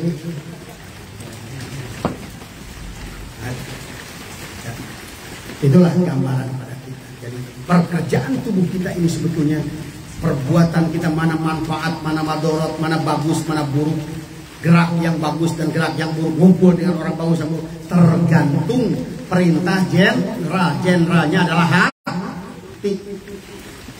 Makanya John baginda Nabi, di tubuh manusia ada segumpal daging, kalau dia baik, baiklah seluruh halnya, kalau dia buruk, buruk seluruhnya. Itulah hati kata Nabi. Tapi kerja hati itu bukan berarti mata hatinya buruk. Karena mata hati itu ngerti mana hak, mana batil. Tapi tidak menjadikan amaliyah hati memerintahkan pada tubuh. Karena tadi cermin hatinya, azizajanya itu kotor. Allahu nurus samawati wal ard, masalu nurihi kamiskatin fiha al-misbah. Ada al-zujajah. Walaupun di situ ada durriyun yuqadu min sajaratin mubarakatin zaitunatin la syarqiyatin wala gharbiyah yakadu zaituha yudimu walau lam nurun ala nurin. Tapi kenapa dia tidak bisa melihat itu? Akibat tadi, walaupun ada durriyun tetap nggak mampu melihat itu. Kenapa? Karena cermin hatinya adalah ini. Sehingga apapun yang kita lakukan dengan tubuh ini sesungguhnya adalah sebesar itulah cahaya mata hati yang ditampung oleh hati. Hati karena dia general memerintahkan kepada tubuhnya adalah untuk melaksanakan. Makanya kalau orang berbuat maksiat yang benar-benar terus berbuat maksiat, berarti mata hatinya itu apa ya? Makanya kata Allah, fa innaha la ta'mal absar walakin ta'mal qulubul lati bis sudur. Nah, inilah Bapak, maka mari kita selesaikan sedikit lagi ya. Jadi Abah akan selesaikan sedikit ada yang tadi Abah koret ya. Dikatakan bermula cahaya itu dan nurul bidaya, nurul wasatiyah, nurul nihaya yang diberikan Allah pada manusia, kepada orang-orang beriman khususnya. Cahaya itu fungsinya adalah al-kasfu ya tadi. Adalah membuka yang dahulunya nggak tahu jadi tahu, yang dulunya nggak melihat jadi melihat, yang dulunya belum mendengar jadi mendengar. Dan mata hati adalah fungsinya adalah memutuskan wal basiratu laha al hukmu, mengetahui, melihat, mendengar. Mana fungsi mata hati memutuskan mana yang baik, mana yang harus dibuang, mana yang dipelihara, mana yang dikerjakan, mana yang enggak. Itu fungsi mata hati. Sedangkan hati fungsi itu menerima atau menolak apa yang dicerminkan oleh mata hati. Maka fungsi cahaya adalah membuka segala perkara, menjelaskan segala perkara sampai terang benderang baiknya perkara atau buruknya suatu perkara. Yang seperti Abah umpamakan tadi, ada di ruangan Yang mana dalam ruangan itu macam-macam benda, yang baik, yang buruk, yang bahaya, yang selamat, yang gede nilainya, yang kecil nilainya. Orang akan memilih tergantung dari seberapa terang cahaya yang diberikan kepada dia. Disitulah makanya perlunya kita berzikir. Walau mata sudah mampu melihat baik dan buruk, belum tentu hati menerima dan mengamalkan yang baik dan meninggalkan yang buruk. Kenapa tadi? Karena cermin hati yang masih kotor. Kenapa? Karena di cermin hatinya kotor, azuzazahnya atau semprongnya masih kotor, sehingga tingkat keyakinannya lemah, masih berada dalam ilmu yakin aja belum. Karena disitulah pada saat kita zikir la ilaha illallah, la ilaha illallah, mulai dari gelap naik ke ilmu yakin naik ke ainul yakin naik ke hakul. Ngesakul yakin mah mual ini tidak akan pergi dia ke tempat lain, tidak akan melakukan amalia yang lain. Dia tahu, oh iya nilainya 1 miliar, oh itu nilainya cuma 1. Dia udah ngerti dari sini. Tapi kalau sekarang manusia, makanya apa sok seri ala orang tadi semua meninggalkan perkara yang gede, mengejar perkara yang kecil karena kebutaan. Walaupun itu ada di kiai, ya semua, dan itu terjadi. Ya, al yakin akan menimbang baiknya taat dan buruknya maksiat. Orang-orang yang berbuat maksiat bukan tidak punya cahaya atau tidak tahu maksiat itu buruk. Orang yang zina dia tahu zina itu haram, orang judi dia tahu judi itu haram, orang minum khamar dia tahu bahwa buruknya bahwa khamar itu haram. Tapi karena ada cahaya iman di dalam hatinya, dia ngerti, oh ini baik, ini buruk. Tapi perbuatan baik yang dia lihat dengan mata hati tidak bisa diamalkan. Tapi perbuatan buruknya harus dihindarkan, dia tidak bisa menghindarkan karena tadi cermin hati kotor. Berarti udah ngerti ya tujuannya, berarti semuanya adalah berarti bagaimana kita kata Nabi aksiru min qaulillah ilaha itu. Ini makanya bagi kita insyaallah karena kita sudah amalkan zikrullah, kita pun sudah baiat, kita pun sudah talqin, tinggal kita amalkan saja zikir. Kalau zikir sendiri berat, bergabung terus. Tadi jangan lupa tadi semua ya. Karena beda zikir sendiri dan banyakan beda. Seperti sapu lidi. Kalau tadi tujuan membersihkan sapu lidi satu, diatok-atok ke hese. Tapi satukan sapu lidi menjadi sapu lidi, maka insya Allah kotoran yang besar bisa disingkir. Illallah. Barang tadi sebut tadi ya. Jadi inilah gambarannya. Nah, maka timbullah nanti ada ketaatan, ada kemaksiatan. Nah, sedikit lagi ya Pak bahas ya tentang ketaatan. Sebuah taat pada Allah misalnya adalah contohnya kayak sekarang Bapak melaksanakan tolab ilmu. Pak, ya Allah, kalau Bapak ngerti hari ini, padahal hari ini apalagi kayak Wawan di Priuk Wan loba diskotik tuh Wan. Aya karaoke tuh. Loba jablay tuh. Arek naon jeung ngaji. Ngeunahkeun ke tempat jablay. Walaupun kalau ke tempat jablay mahal, walaupun ujungnya jadi neraka dibeli mah. Yang ke majelis, ke musola, ke masjid murah, tapi orang nggak mau. Kalau yang mahal itu pasti neraka. Narkoba mahal nggak? Masjid mahal tuh. Ke majelis Nurul Hikam perlu bayar tuh. Gitu. Ya, pas ajuan mah kemarin udah alhamdulillah. Coba. Ada masalah itu. Dipahami ya? Jadi intinya nanti pada saat kita sudah mampu mencermin, yang pertama dikatakan adalah perlunya kita ini ada memberikan cermin hati, karena insya Allah akan menimbulkan ketaatan, dan ketaatan itu apalagi mencari ilmu. Lihat dalam kitab Bidayatul Hidayah Imam Ghazali, orang yang sedang melangkahkan kakinya, maka orang itu akan dihitung berdasarkan jarak. Pertama pada saat dia keluar rumah, maka malaikat hafadoh ada 22 sip ikut semua. Wawan keluar tuh dari Priuk, ikut tuh malaikat hafadoh. Dia panggil malaikat yang lain, hei, semua kalian. Seluruh malaikat yang ada di alam dunia ini memohon istighfar kepada orang yang sedang berjalan ke tempat apalagi ilmu makrifat. Bayangkan, maka banyak orang, saya mengaji ke ngerti. Bahkan saya udah 10 tahun ikut Abah nggak ngerti. Tapi dia ada kemuliaan yang dia tidak ngerti, yang hanya tahu Allah dan malaikat. Dia pikir wah nggak ada hasilnya ini. Padahal Disitulah kemuliaannya. Dia berjalan itu ampunan Allah sejak dari Priuk. Makin jauh jaraknya. Yang pertama tadi kayak kita ngelewatin gang, ada lagi malaikat lagi yang ngumpul. Woi, ayo dulu bareng. Nganter wawan dia kemana? Ke satu. Maka yang pertama Ijrail, dia bukakan sayap, kedua sayap, dia beginikan, ibaratkan karpet. Para malaikat semuanya kata Ijrail berjalannya di atas karpet ini. Kemudian sayap yang satu lagi ke atas melindungi, jangan sampai ada bala bencana. Dua sayap, satu ke bawah, satu ke atas. Kemudian dikatakan dalam ini disebutkan mereka itu adalah selalu memohonkan ampun dari semua. Dikatakan adalah apa namanya? Dikatakan adalah mereka adalah yang pertama adalah orang mencari ilmu dari ridho Allah, adalah mencari ridho Allah. Tujuannya adalah ibadah. Waridwanu minallahi akbar, dalam Al-Quran keriduan Allah itu besar. Yang kedua adalah fiha ridho malaikat. Tadi orang yang mencari ilmu itu adalah akan mendapatkan ridho Allah, ridho malaikat. Seluruh malaikat ridho mencari ilmu. Apa ridho malaikat ini dikatakan adalah wa istighfaruhum, memohon ampun pada mereka. Jadi selama mereka ngabing, wah, ya Allah ampunilah orang ini, ya Allah muliakanlah orang ini, kata malaikat. Kita pulang ke sini, aduh, maksakan.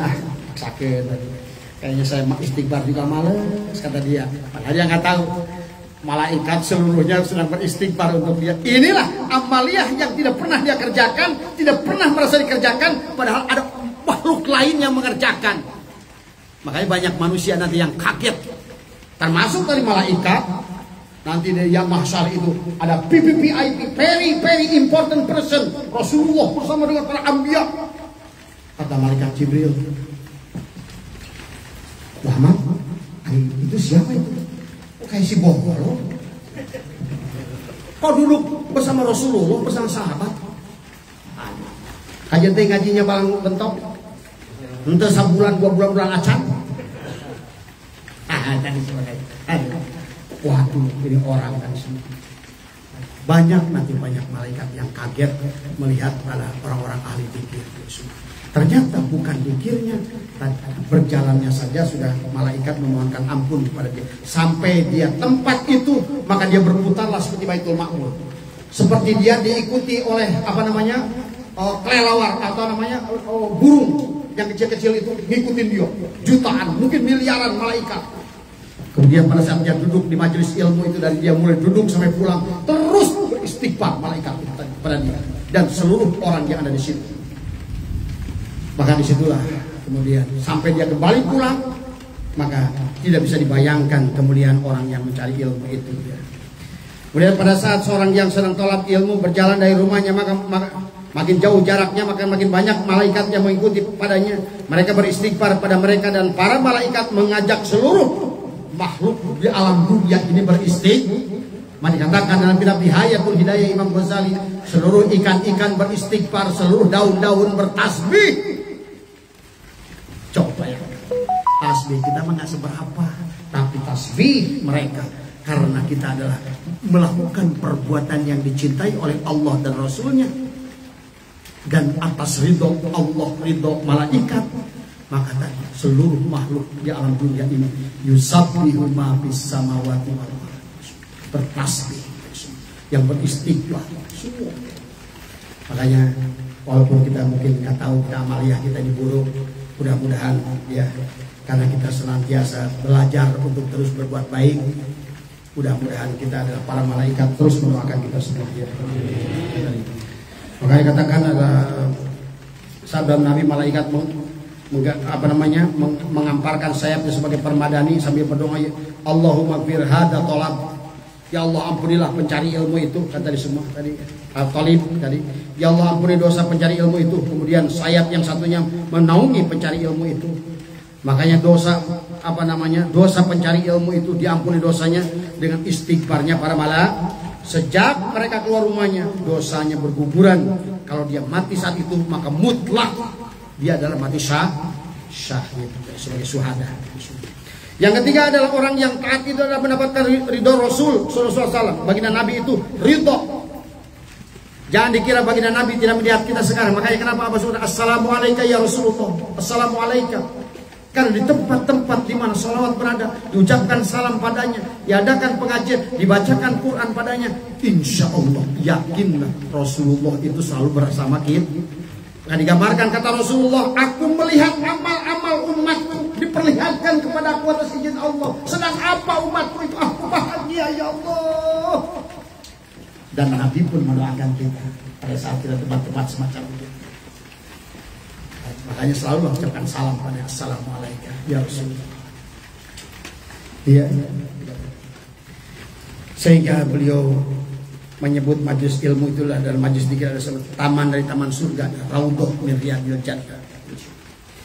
Kalau seandainya surga aja indah, maka majlis dzikir disebut taman dari taman surga. Saking mulianya majlis ilmu dan majlis dzikir. Kemudian yang keempat adalah pada ketaatan itu, dan kayak hari ini Bapak menjalankan karena ketaatan, ada asyukri, adalah melaksanakan syukur. Ya. Karena syukur dibagi ada syukur bil lisan, syukur bil qalbi, syukur al jawari. Berarti Bapak melangkahkan kaki ke sini itu bukan hanya sekedar syukur bil lisan, bukan sekedar syukur bil qalbi, sudah termasuk syukur al jawari. Maka sahabat kita yang nggak ngaji ada di rumahnya itu hanya dapat 1/1/miliarnya. Bapak yang di sini dapat dagingna.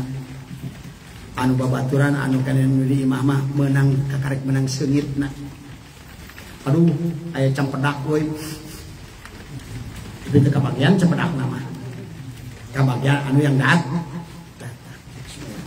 Nah, tadi asyukri. Jadi melaksanakan ketaatan itu karena syukur. Maka insya Allah tadi semua di dalam tadi ya. Kemudian sampai di tempat ini ada syukur rizki. Nah di tempat ini ada syukur rizki. Kenapa Bapak berangkat ke sini? Kira-kira pakai modal nggak? Berarti Bapak berangkat tempat ngaji itu bukan hanya syukur al jawari itu komplit, syukur rizki. Iya. Karena Bapak motor harus di bensin, mobil harus di bensin. Kadang-kadang tadi di jalan heula meuli heula kadaharan. Namun bisi lapar arek ngaji tuh jadi semua harta mendapatkan tadi syukur, umur juga sama. Selama kita duduk di sini akan terdata direkam. Nah, maka di yaumil hisab akan diperlihatkan tadi amal ini dari sini insya Allah.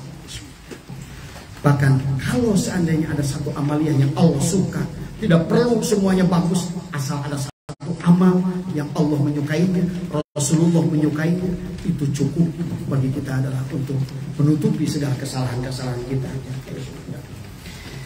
Kemudian yang katakan adalah jalbu barokah, bahwa ketaatan itu adalah menarik berkah, berkah umur, berkah rezeki, berkah badan, berkah harta, berkah negara. Karena pada saat Bapak yang sekarang duduk di sini sebetulnya tetangga kita juga ke bawah berkah. Kan tadi kalau seandainya kita melakukan ketaatan, maka malaikat beristighfar. Berarti kalau malaikat beristighfar, maka seluruh makhluk sekitar kita, cacingnya tadi, kooknya tadi, walang caganya tadi, bilatungnya, semua juga ikut beristighfar. Pohonnya, daunnya, rantingnya ikut beristighfar, sehingga tetangganya juga menimbulkan manfaat. Inilah sesungguhnya bahwa kalau seandainya melakukan, bahkan sebaliknya, kegiatan kita semacam ini sesungguhnya adalah memperpanjang umur dun. Maka berarti kalau seandainya kemaksiatan yang kita lakukan memperpendek umur dun. Kemudian kita kencangkan lagi ya, ada jalur, kemudian ada jalur apa namanya, jalur penenang hati. Setiap ketaatan hati makin terang. Jadi setiap kita duduk di sini, secara nggak sengaja hati kita ini pelan-pelan penyakit hati dibersihkan, sadar nggak sadar kita lakukan. Kemudian adalah zikir akan banyak, hati zikir makin banyak, hati makin terang. Baca Quran makin banyak, hati juga akan makin terang. Kemudian baca sholawat makin banyak, hati makin banyak sholat sunat yang kita lakukan, hati makin tapi alat yang paling canggih, yang paling hebat, Abdul Dikri fa'lam andahu la ilaha illallah. Ingin cepat. Yang ketujuh ada al-qurbu minal jannah, dekat dengan surga. Maka tempatnya adalah majlis ilmu, disebut adalah ar-raudhah karena adalah dekat dengan surga. Yang kedelapan al-bu'du minan nar, jauh dari neraka. Pada saat Bapak duduk di tempat ini, di tempat cahaya, berarti Bapak sedang menjauhi kegelapan. Sebetulnya nggak usah ngadu, ya Allah jauhkan aku dari neraka. Bapak di tempat ngaji itu sedang menjauhi neraka. Yang ke-9 adalah min alamatil husnul khotimah. Ciri orang yang duduk di majelis ilmu itu, cirinya, tandanya, ibaratkan setiap hujan adalah mendung, tapi setiap mendung menjadi hujan. Alamat orang itu masuk surga, orang itu akan berada pada tempat sebagaimana ahli-ahli surga melakukannya. Nah, ini dikatakan yang ke-9 adalah min alamatil husnul, kemudian adalah min alamatil husnul khotimah, adalah ciri orang yang akan matinya husnul. Apalagi kalau kita ini terus mendawamkan salawat nariyah. Tanhalu bihil uqad, segala karubat akan dibereskan. Tanhalu yang mana tadi, yang mana bisa lepas bihi disebabkan Kanjeng Nabi al-uqad, segala cangkedan dalam diri. Susah insyaallah. Watan parijubil kurabu, yang mana bisa hilang al-uqad disebabkan Kanjeng Nabi segala kesusahan, kesedihan, bahkan wa husnul khawatimi, bahkan akan diberikan segala apapun yang kita lakukan di penghujungnya adalah kebaikan. Awal bidayahnya baik, insya Allah nihayahnya baik. Segala kehidupan yang ada awal ada akhir, insya Allah kalau kita melaksanakan salawat nariyah wa husnul khawatim, maka dikatakan khawatim dari husnul khatimah adalah jamak segala perkara urusan dunia akhirat yang ada awal ada akhir, hidup ada lahir ada mati. Insya Allah matinya akan baik. Dagang ada awal ada akhir, insya Allah akhirnya akan baik. Segalanya wa husnul khawatim. Di alam mahsyar begitu, ada awal ada akhir. Meniti asyirat ada awal ada akhir. Insya Allah husnul khawatim, yang mana disebabkan Kanjeng Nabi, sholawat kepada Kanjeng Nabi, insya Allah maka akan baiklah segala penghujung perbuatan. Kemudian yang ke-10 dikatakan adalah ghufranul dzunub, orang mendapat ketaatan itu adalah penghapus dosa. Firman Allah, innal hasanat yudhibna sayyi'at, Al-Quran, semua kebaikan itu menghapuskan keburukan. Kalau ibaratkan Bapak dosa seember, dosanya seember. Pada saat ketaatan membawa air bersih 1 centong, berarti 1 ember dibuang, maka 1 centong masuk. Setiap masuk semua kebaikan, maka innal hasanat, setiap kebaikan menghapuskan keburukan. 1 centong kebaikan akan mencabut, membuang 1 centong keburukan terus lama. Maka kata begini Nabi, tidak ada dosa kecil yang terus kita lakukan terus menerus. Ibaratkan setiap kita lakukan dosa 1 centong, dosa 1 centong, dosa 1 centong, 20 tahun jadi gun. Maka kata baginda Nabi, tidak ada dosa kecil yang kita lakukan terus menerus, dan tidak ada dosa besar yang kita lakukan terus adalah bertobat kepada Allah dengan istighfar, dengan seperti ini pengajian. Seumpama kita punya dosa segunung-gunung, datang ke majelis ini, balik dari sini diambil 1 centong, balik lagi besok ngaji, ambil 1 centong, maka lama-lama gunung itu akan rata. Nah ini sama. Maka kemudian dalam ketaatan itu adalah, dari taatan adalah tadi, antara wudu dan wudu adalah kafarah, itulah ketaatan. Antara sholat dan sholat adalah kafar, ada kifarat dosa. Maka insya Allah selama kita taat wudu, dosa sebelum wudu ini akan dibersihkan.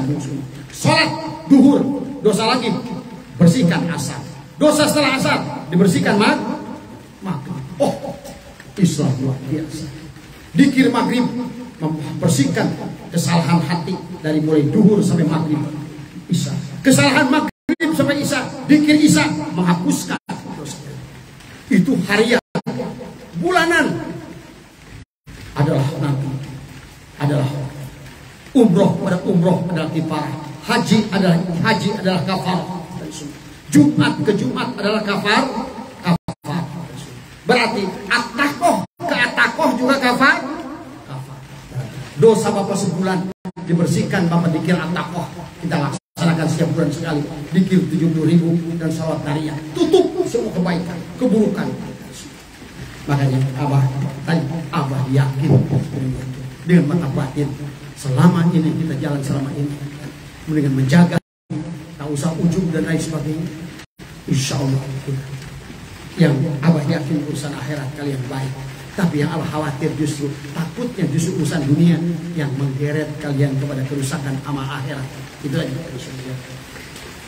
Kemudian yang terakhir adalah al-ihsan ilal akhlaqi, berbuat baik kepada sesama makhluk. Jadi pada saat melakukan ketaatan semacam ini, sebetulnya kita ini bukan hanya baik untuk kita, tapi untuk seluruh makhluk. Bangsa monyet, bangsa kucing, bangsa apapun, gara-gara kita berbuat taat semacam ini, rahmat turun kepada kita seluruh. Makanya tadi kata Umar bin Khattab, di mana ada satu kampung terjadi musibah, hei, kalian melakukan kemaksiatan apa, dosa apa yang kalian lakukan? Kata, sebaliknya pada saat kita berbuat dosa, sesungguhnya kita pun berdosa kepada tetangga kita, kepada keluarga kita, saudara kita, agama kita. Paham gak? Makanya tadi, pada saat kita melakukan ketaatan semacam ini, itu sebetulnya kita taat untuk seluruh muslimin wal muslimat wal mu'minin wal bahkan seluruh manusia. Karena gara-gara ketaatan seseorang, Allah pun tahan dari memberikan azab. Sehingga tapi sebaliknya, kalau kita berbuat maksiat, maka maksiat itu bukan hanya datang pada kita, juga akan merugikan orang. Maka barang siapa orang berbuat zina 40 rumah, utara, selatan, barat, timur, sama akan mendapatkan murkanya Allah. Maka pada saat kalian berbuat dosa, nanti kita berbuat dosa, bukan hanya islah dengan Allah, tapi harus islah bainanas. Terus ya Allah, ampuni saya perbuatan begini. Besok keliling, ampun aja kamu, kabari abi teh ngeblekok. Akibat abdi akan ikut dimurkai oleh Allah. Hati-hati. Jadi perbuatan dosa kita itu berdampak pada orang. Perbuatan taat kita berbuat dampak pada perbuatan makhluklah. Inilah kata-kata al-ihsan ilal khalqi, berbuat baik dengan makhluk. Ada husnul, ada baik. Kemudian sebaliknya ada terakhir lah tadi ya. Perbuatan buruk sebaliknya adalah membuat murkanya Allah, membuat murkanya seluruh malaikat, ada membuat baginda Nabi sedih dan sebagainya. Yang keempat adalah membuat iblis gembira dengan maksiat itu tadi. Karena kata malaikat, kata iblis, pada saat kita berbuat dosa di sini titik ini, maka tetangga kita ikut terbawa dosa. Maka iblis senyum. Nah, tadi biar tetangganya tidak berbuat dosa, karena ada yang berbuat dosa, terbawa dosa lah semua. Tidak bahagia. Kemudian dikatakan ada al-bu'du minal jannah, maka akan jauh dari surga. Al-qurbu minan nar, dekat dengan neraka. Ada alamati su'ul khatimah, orang berbuat dosa itu sebagai ciri tandanya akan mati su'ul. Kemudian adalah kufur nikmat, termasuk kufur nikmat. Bagaimana dia kasih nikmat? Nikmatul ijad, nikmatul imdad, dikasih penglihatan, dikasih pendengaran, kasih hidup, kasih kaki, ada kudrat iroda, tapi dia berbuat dosa dengan kaki, dengan tangan, dengan mulut, dengan semua. Itulah tadi. Maka orang yang berbuat dosa itu adalah kufur nikmat. Sama, kalau orang berbuat taat adalah syukur nikmat. Berarti dia bersyukuri nikmatul ijad dan sekaligus menikmati nikmatul imdad yang datang pada diri kita. Yang ke-11 adalah dikatakan adalah al-hiyanat min jamil khalqi, adalah hianat kepada manusia. Timbul bencana, ada tsunami, ada ini itu akibat perbuatan Kalau sudah datang semacam itu, yang soleh ikut mendapat dampak, yang baik akan mendapat. Makanya ada orang begini, lah dosa-dosa gua, yang zina gua, yang mabok gua, apa urusannya sama lu? Harusnya nanti kalau ada yang ngomong itu balikin, iya, nyemot, yang dosa lu, yang maksiat lu, tapi dampaknya juga kena sama gua. Ini persoalan.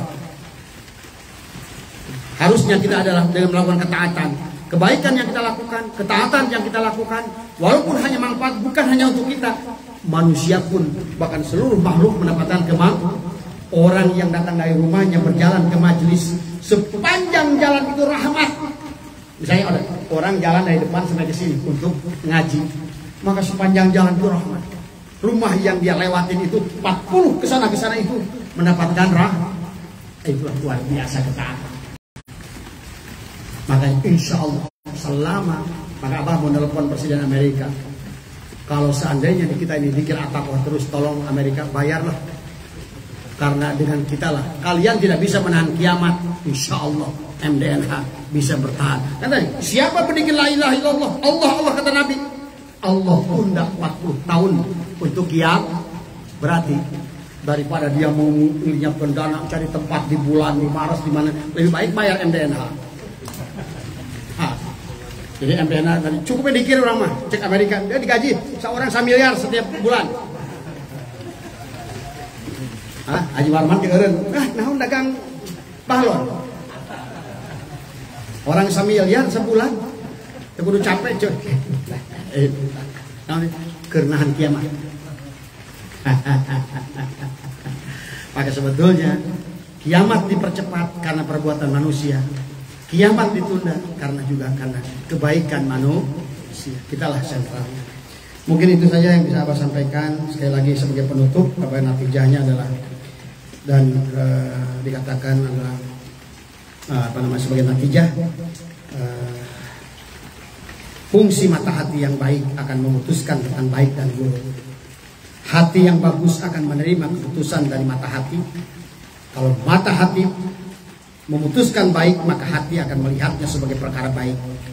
Dan karena hati adalah sebagai jenderal, maka hati akan mengutus, memerintahkan seluruh pengikutnya, tangan, kaki, mata, telinga, untuk berbuat baik. Jadi kalau kita sedang berbuat buruk sekarang, lihatlah, berarti jenderalnya memerintahkan buruk. Karena layang-layang itu tergantung yang nari. Berarti kalau sekarang badan kita diibaratkan layang-layang, adalah nyoroyot ke tempat buruk, berarti adalah yang menariknya adalah berbuat buruk. Kenapa buruk? Berarti cermin hatinya sedang kotor. Kenapa kotor? Karena dia miskin dari zikrullah. Itu saja. Dan kalau mata hati memutuskan perkara yang buruk, maka hati akan menerima keputusan itu dan akan memerintahkan seluruh bagian tubuh untuk menolak dan melarang melakukan perbuatan buruk tersebut. Kata hati, hei, tangan, jangan mencuri. Maka tangan taat. Karena hati memerintahkan. Karena hati itu jenderal. Maka kenapa iblis itu tidak pernah berbisik di telinga sini, tidak pernah berbisik di mata sini, tidak berbisik pada kaki. Hei kaki, kata iblis, ayo ke sana, ke diskotik, ngapain ngaji? Tapi iblis itu datangnya yuwaswisu bi sudurin nas minaj. Kenapa kepada dada? Karena di dalam dada ada hati. Dia langsung nyerang kepada kantor pusat. Kalau kantor pusat hancur, maka mata hancur, telinga hancur, tangan hancur, kaki hancur, seluruh amalia menjadi hancur. Itu saja. Mudah-mudahan, makanya kata bila Nabi selalu berdoa, ya Allah, berikanlah, tunjukkanlah kepada aku yang benar adalah benar, dan berikanlah aku kemampuan untuk melaksanakan yang benar, dan ya Allah, tunjukkanlah kepada aku bahwa yang batil adalah batil. Berikanlah aku kemampuan untuk meninggalkan, menjauhi yang batil. Itu saja, mudah-mudahan ada manfaatnya. Mohon maaf atas kekurangan. Saya terima kasih kepada semua yang ikut, ya, yang ini semua dimanapun berada. Mudah-mudahan apa yang kita sampaikan khususnya adalah buat Abah pribadi ada manfaatnya, dan mudah-mudahan dari semuanya selama umur ini masih ada, insya Allah kita akan bersama dari semua. Walaupun jujur aja, Abah udah bosan, udah jenuh dari semua, jenuh luar biasa. Kadang-kadang kalau Abah sedang hiburan itu lain, sebetulnya lain hayang hiburan, maksakan karena ternyata dibawa ke tempat hiburan, bubur yang balik, bawa ke puncak ke keluarga 2 poteng 2 poe, tunggu yang balik, arek kapal buan, arek nyenong, mesti bayangkan mesti nelpon hotel, bubur yang balik, itu betah. Ada nawaran Bali, bung kita mah yang balik ke Allah, Bali tidak seindah Allah. Prancis itu sudah Bang Mayar kan ke Prancis kan. Ya, percayalah, Bapak pun akan memiliki hati yang begitu pada saat kita. Karena nanti pada penghujungnya, pada saat hati kita sudah ridho dengan Allah, dengan akhirat, dunia ini menjadi tidak berharga di mata kita. Pada saat dunia ini tidak berharga, disitulah datang bahagia. Yang membuat kita tidak bahagia itu kenapa? Karena dunia nampak indah di mata. Kenapa dunia nampak indah di mata kita? Karena hati kita belum mampu melihat alam Itu saja. Dengan mata hati. Ya. Wallahul muwaffiq ila aqwamit thoriq. Assalamualaikum warahmatullahi wabarakatuh. Salawat.